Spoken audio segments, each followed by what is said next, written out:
Assalamu alaikum wa rahmatullahi wa barakatuh. Today, folks, we are going to be talking about family finances, and we've got 4 different people here from 3 different families. So it's going to be a very interesting conversation. And we are joined today by Jennifer, who's the CEO of Sisters in Business. We're joined by Nusaybah, who's an Amazon e-commerce entrepreneur. Then we've got our very own Khizar, who's a community lead at the moment, although the role keeps on shifting. And then I am obviously Ibrahim from IFG.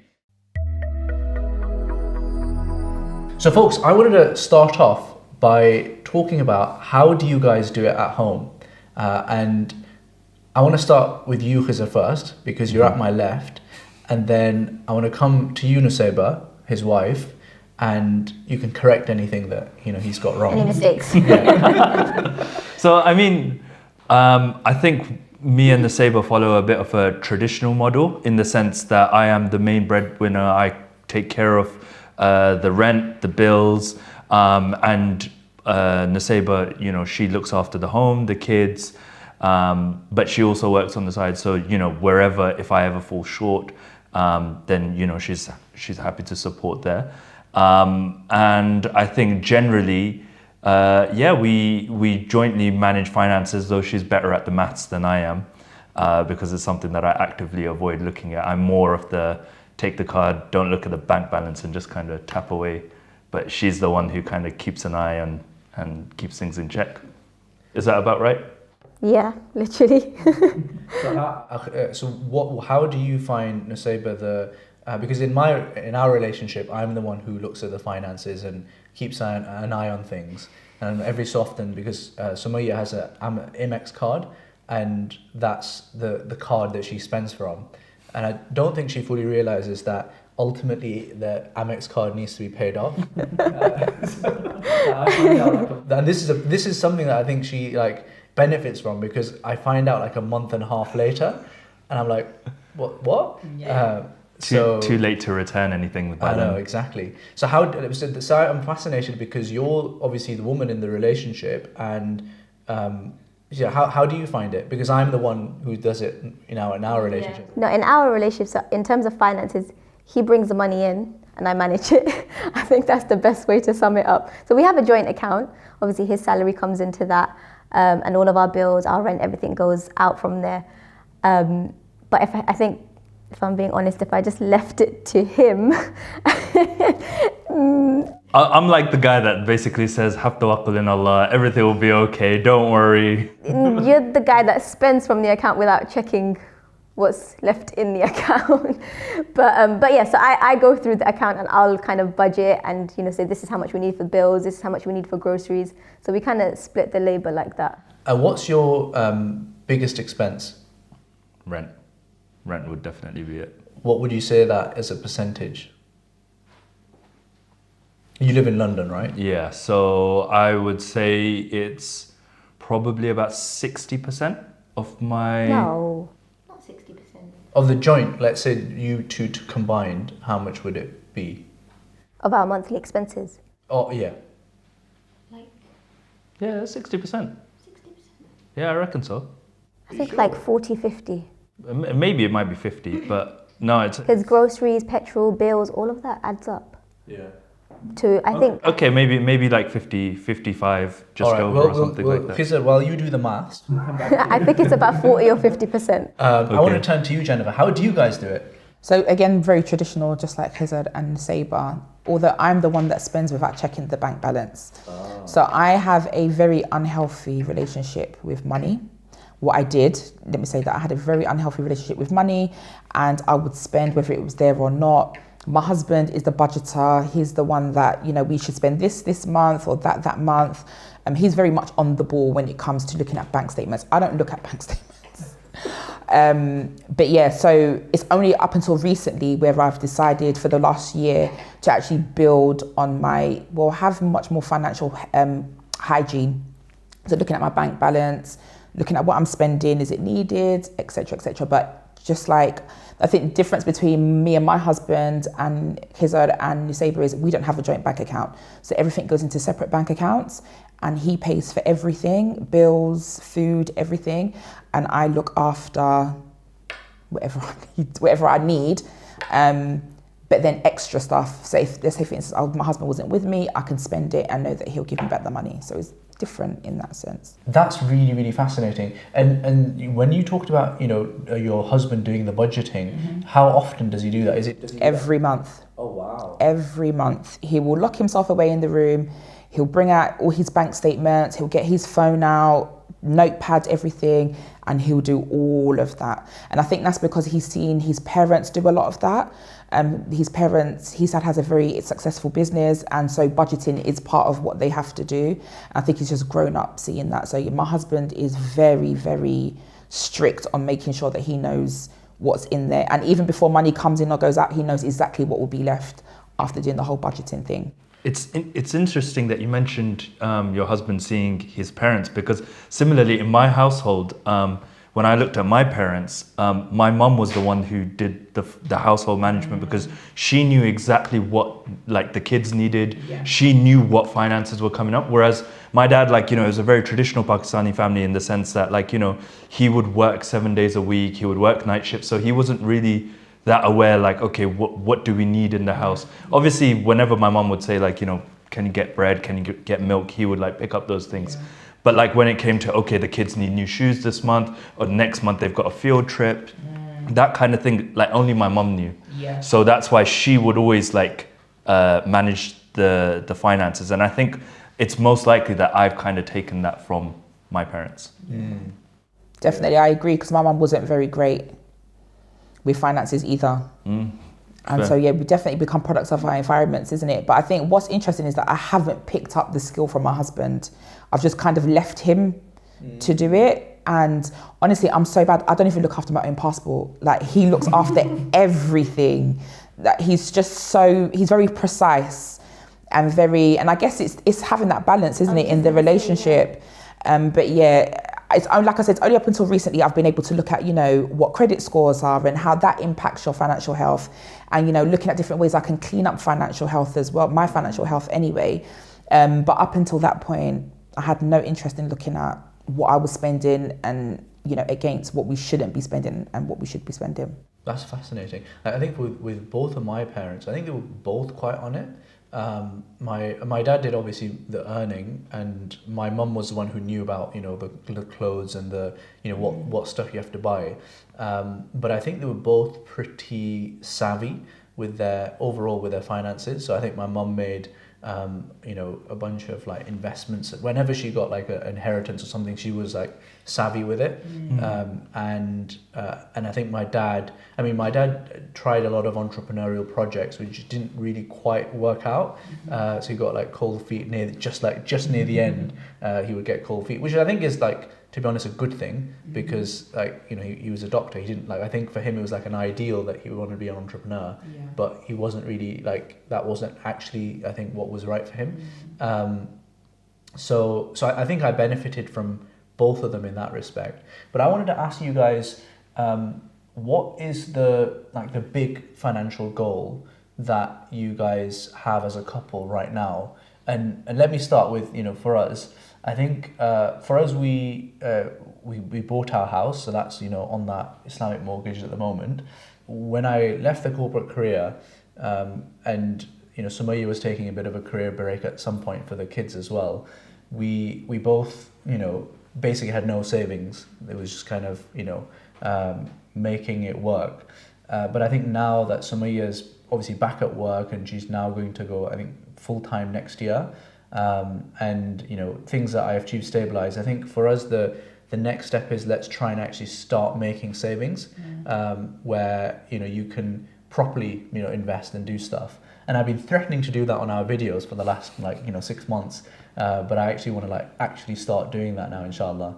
But yeah, I wanted to hear how about you guys? Where are you in your financial goals? I think our biggest goal right now as a young couple is probably to buy a property, buy a forever home, as you call it, or somewhere we can kind of find a little bit of stability. Currently we're renting, and alhamdulillah, we're happy in the place that we are. It's a lovely property, lovely area, but we know, and this is something that I'm always saying to him, we could get kicked out at any moment. Alhamdulillah, our landlords are lovely, they're really nice, But they could decide to sell up, they could decide to move in themselves, we don't know. So for the sake of our kids, their schooling, and just, that stability, that's probably our biggest financial goal, isn't it? Yeah, I would agree. I think for most young couples, it after, saving up like a emergency pot or something like that, the big goal becomes to get a house. But of course, when you're trying to buy in London or try to buy even just surrounding London, it's generally very expensive. So the deposits you're working towards, very difficult to manage, especially on a single income household. Yeah. How about yourself, Jennifer? I mean, it's funny because I'm very much on that. I want to be able to buy a property, but my husband has come from a family who have bought properties. So he doesn't necessarily see value in buying property just because his views on interest and stuff like that.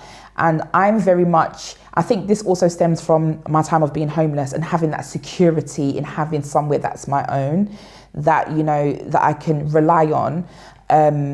So that would be my biggest goal, is to be able to invest and have a property of my own, or of our own, but then also consciously aware that my in-laws have properties both here and back home in Africa, where my husband has ample opportunities to, overtake and take them and, make them their own.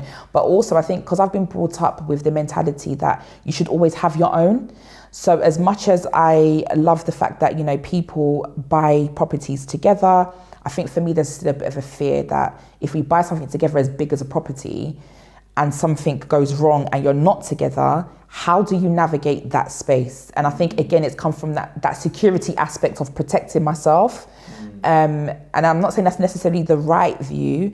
That's just my outlook on it. Like, how am I protecting myself? How am I protecting my children from an eventuality, which has stemmed from trauma of being homeless? But that would be my financial goal. My husband's financial goal, on the other hand, would be to have a good pot of savings. That's just his thing. He always wants to have something that he can fall back onto, because at any moment anything can happen, right? And fortunate for him, like I said, he's really good with his finances, so he can really see where he can have that pot of savings. I might be wrong, but this is what when we have our conversations, he's really keen on, I need that savings, Jennifer. Like, I don't care about anything else. I just want to have that savings. And has he cracked that puzzle? Have you started those savings? Well, I guess we've got 4 children. Yeah. We also live in a very, very high expense area. Our rent is super high. And along with that... And as a percentage of your earnings, what would you say? Oh gosh, I would say it probably sitting at almost 50% or just above 50%. And then obviously the car, which also comes at a cost. I've got 4 children, it means I have to drive a 7-seater. So all the things that we have as expenses are quite high. But like as I mentioned before, looking after my financial health has helped us go towards putting a pot aside, because it means I've been able to see where I can cut down expenses, where I'm able to invest some expenses, and same with him doing investments and things like that has definitely helped.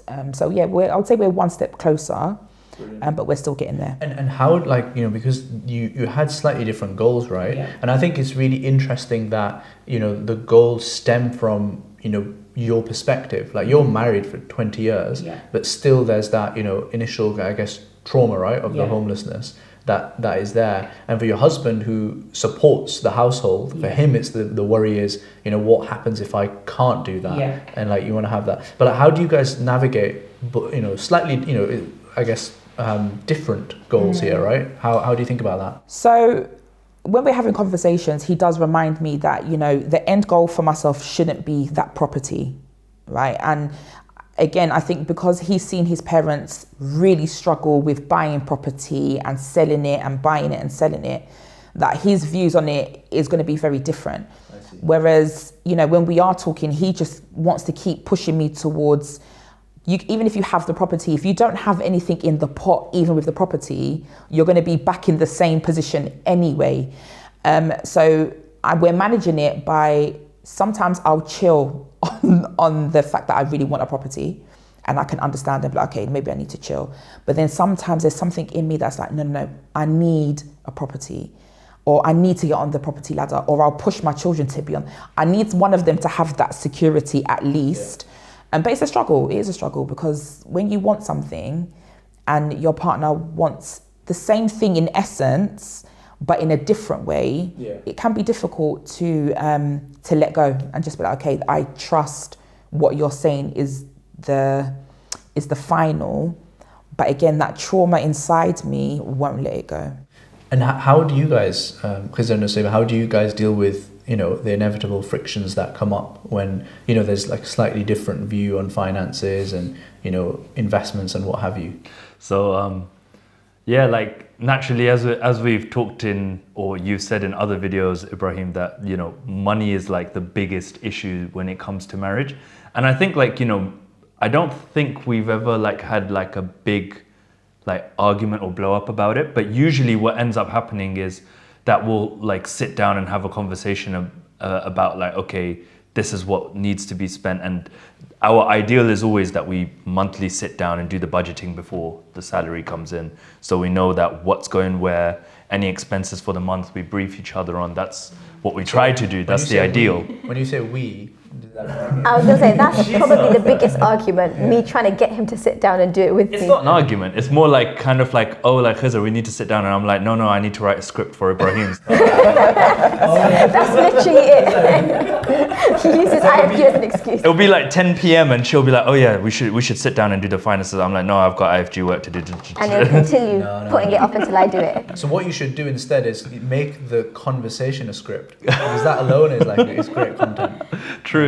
I think I'm like your husband in the sense that I like to literally go through every bank statement, look at every spend and account for every single penny. I did that in my own, bank account before I was married as well, and I still do that because I don't know, it just bothers me. So I like to know where money is going and how it's being spent, so that you can be financially savvy and take account. So I will go through our joint account and we've got a Monzo account, which is fantastic. So you can label everything. So everything that he's spent that's not supposed to be spent from the joint account, I'll label with his name. And then at the end of the month, I'll be like, look, these are all the things that you've got to owe back. And likewise, I'll label, this is how much we spent on groceries, this is how much we spent on takeaway. And then we can kind of budget better for the next month. Yeah. This is making me look so bad, but No. But in essence, what I really think for me, and the reason why I don't take this on as a big thing that I need to do, is because I've got so many different things occupying my headspace that I just feel one person should just take that over and then direct the other person that this is how it's going. Because if two people are occupied, if the same thing's occupying the same amount of headspace in both people, I just feel that's a bit unnecessary. And could cause conflict as well. Yeah, because I feel with everything, there's always an Amir, right? There's a leader. And I think some people are just normally better at some things than others. For example, we talked about how your husband, for example, manages the passports and all of that kind of stuff. When we travel, I'm the one that directs everything. Okay, this is how much suitcase we got, this is where we're going, this is what we're doing, that's the gate number, we need to be here by this time. So usually I'm good with that and she can kind of relax. And when it comes to budgeting and finance, I feel she genuinely has a better grasp at this kind of stuff than me, hence why she's an entrepreneur. Yeah. So that's why I'm I think the ideal is that we sit beforehand every month and budget together. But for me, I'm look, I would rather focus on earning the money and bringing the bread in, and then just someone else just dealing with the other stuff. Yeah, I think, I agree. That's probably what it is for me as well. Because I know my husband, because I know my husband is on it, I don't need to be on it. If he tells me that this month, don't spend this because I can't afford this month, then I won't do it. Do you know what I mean? I'm better at being directed rather than being part of the producing of it. Even things like cooking, when you cook and you put it in the freezer for a month, I hate bulk cooking because I'm just I'd rather do it day by day because it just helps me better direct my time. Whereas he's bulk cook and put it in the freezer. He wants to be much more efficient than that. And I'm no. You do the budgeting, tell me what I can't spend and what I can spend. If I need to make up anything anywhere, I will do it. But other than that, I think you're great at doing the budgeting. I think the difference between me and you in that sense is that I'm happy to do the financial budgeting, and it actually makes sense for one person to do it. I think because it's your money and his salary, I think I'm more conscious that it's his money. So I'm like, I mean, even though we're a couple, obviously, you know, we share the money, there's no issue in there. But I want to make sure he knows where every single thing is going. Not that he's going to be like, oh my God, why did you spend that much? He's not going to do that. It's all just Darussalam, yeah. Darussalam. He loves his book. His only book. You know what? My only expense is books. Like, I don't buy clothes. She buys my clothes for me. I don't buy anything. Like, books is the only expense that I really have, and yeah, it works. Just ilm, that's all you spend on. Alhamdulillah. So the other thing I wanted to, you know, ask you guys is around, you know, when you are buying, let's say you guys are going to want to buy a house, or, you know, you might want to buy a house at some point. How do you think about ownership of that? And let me kind of share how we've done it. I think we've got it as shared ownership. 50-50, and I put down the most of the deposit, and I cover the mortgage payments at the moment, and then I think Sumaya put some of the deposit, and then she covers, like, you know, various, particularly the kids' expenses is the big one for us. But yeah, interested to hear how you guys think about it. So, the way I see it, and my wife might disagree on this, but this is the way. This is something we've discussed. So the way I see it is, it's like buying anything, right? So if you're buying a car, if you're buying whatever, the person who pays for it and the one who's putting the money forward, that's the person who owns it. So if it was a house, and say I was the one paying the mortgage, I paid the full deposit and I paid all of the mortgage, then I would see it as, this is my house. But obviously, if on the contract or on like deed we're both jointly named, then Islamically it's both of our houses, even if she doesn't contribute anything to it. But if it's just my name, like, I would see no problem with that just being my house. Great. Jennifer, I think you've got some thoughts on this. Yeah, I get it. But there's something about security for me. I get that. And it keeps coming up, right? But it's a real thing. And I think in a marriage, a woman can go from feeling very insecure very, very quickly, in the sense that, you know, we always like to think about, you know, the future and what could happen against what could happen. It might not necessarily be divorce, it could be death, it could be illness, it could be anything. And the way that this country works is that if it's your house, then I have no say in that house. And that's, for me, where my security is compromised. And I was not to say that we live in a country where we'd be left destitute as women with children, because I know that we wouldn't, but it's that fear of, and also seeing family members that have owned houses and they've divorced and the woman can't stay in the house. They have to sell up because there's that conflict between them. Or, you know, one of the parents have died and the mum can't keep up with mortgage payments and the house gets taken away. And do you see what I mean? So it's just like, there's a level of security for me, but I also love the fact that you said that both of your names will be on the deed. So that offers that layer of security, but then... So hang on, legally, what does that mean then? So legally then it's both joint ownership, isn't it? So even if there was to be a divorce or anything, then the house would technically be split, or So you'd have to sell it. And because mentally in your head you think you own it. no. You would or you wouldn't? No, so if our name, like, my ideal would be that if I'm paying for it, I would only want my name on the deed. But I can understand if the argument was made on the basis of what you said. If my wife said, no, I would like my name on the deed. Because like I think the issue here is that we live in a different society today, right? And, you know, women often don't necessarily have the easy ability to, like, go, let's say, back to the parents' house or something like that, or, you know, marriage isn't as easy as it was, and I think, you know, let's sure the mahar is there to, you know, provide some protection. We'll talk about it in a different section, in a different session.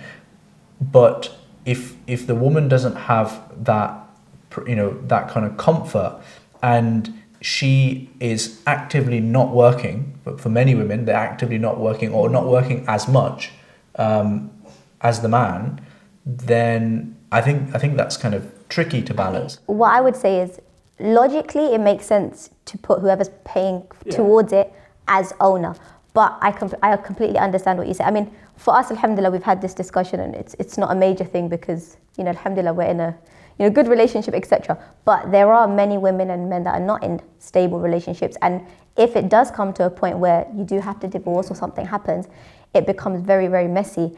And it's usually the woman that's, on the, worse end in that sense, where she's now left with no security, nothing.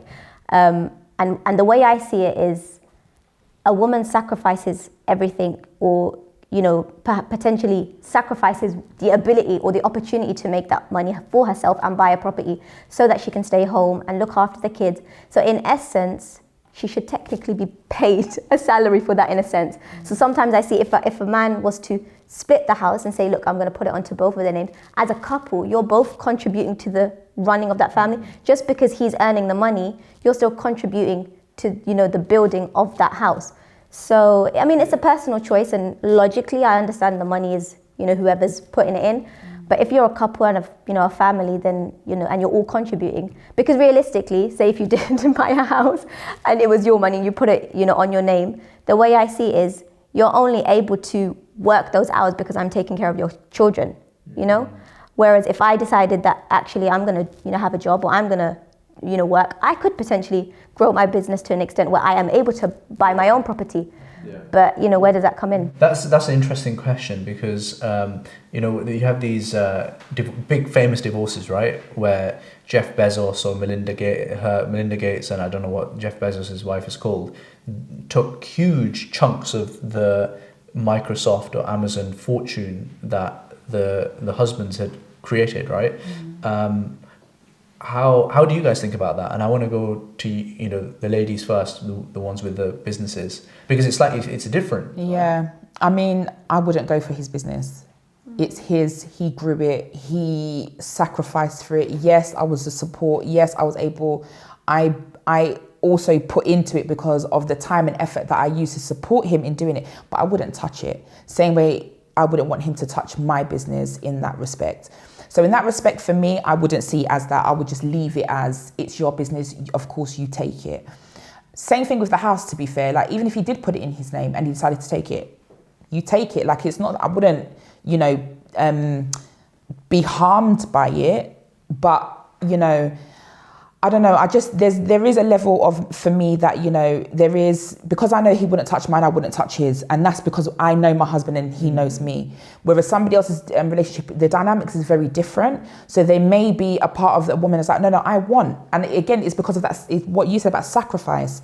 Because the reality is, as a woman who's looking after the home, even as an entrepreneur, and these guys are never at home, they were like working. Right, but even with that, even though as an entrepreneur, I own my own business, I run my own business, Islamically, my responsibility is the home first, right? And so I can see why women feel like they have to take something out of that because they put something into it, which is their time, their sacrifice. Because we, as women, we do sacrifice a lot to maintain a marriage and a home. So I can see that. But then also Islamically, do I have a right to touch your business just because we're no longer together? So that's the way that I also like to look at things as well.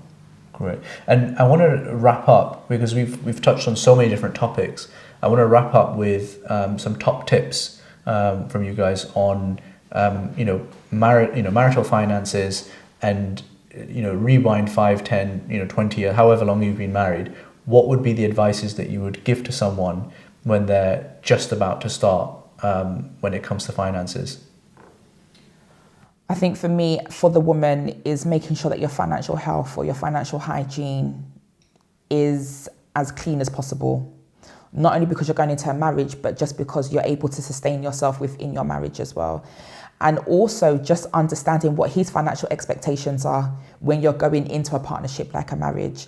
I think, as you know, finances is the bane of everyone's problem. Whether you're making money, whether you're not making money, it can become that problem.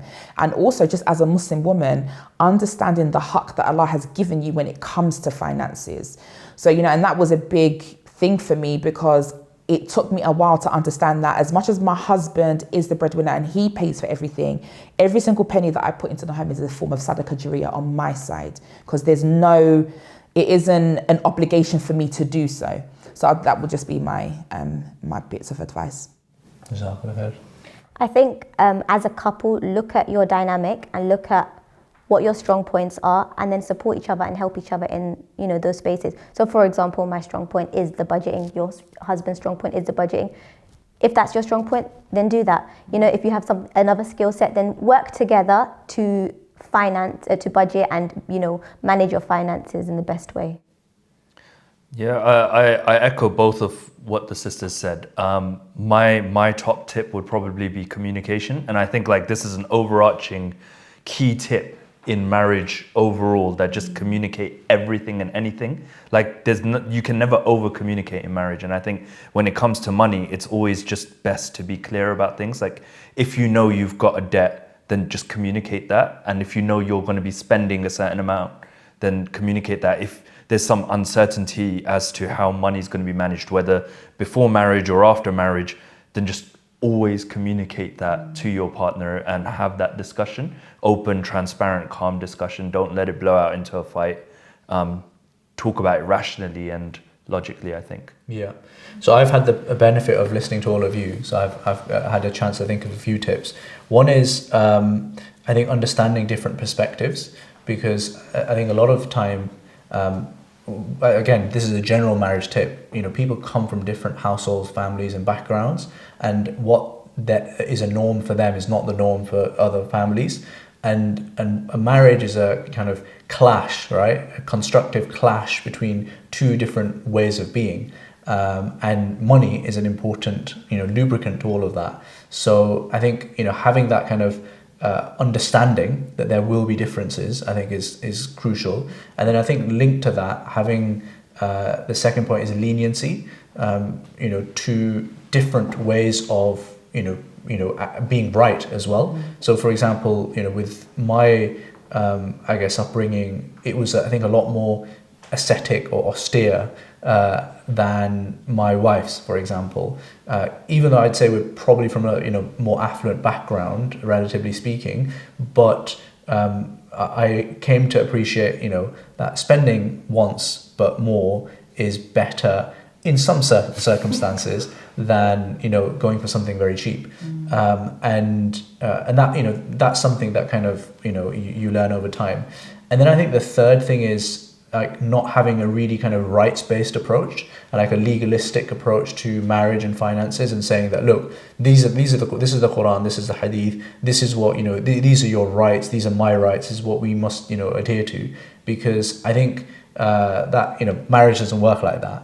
There's a lot more emotion and there's a lot more magic to it than just the legalese of it. So I think just kind of figuring out with the mood music of the Quran and the Hadith there, what works for you in the tango of marriage, to continue my very poetic kind of strain. I think is a good way to do it. You're going to get refuted now. Am I? If you would like to refute me, please do comment in the comment section below. Please like and subscribe, because there will be plenty of opportunities to refute me in the future as well. That's it for today, folks. If you enjoyed this video, please do like and subscribe to this channel. Please also let us know if you'd like us to cover other topics around family finances in the comment section below. And inshallah, we'll get Sister Jennifer and Nusaybah and Khizar on in the future as well. Until next time, Assalamu alaikum.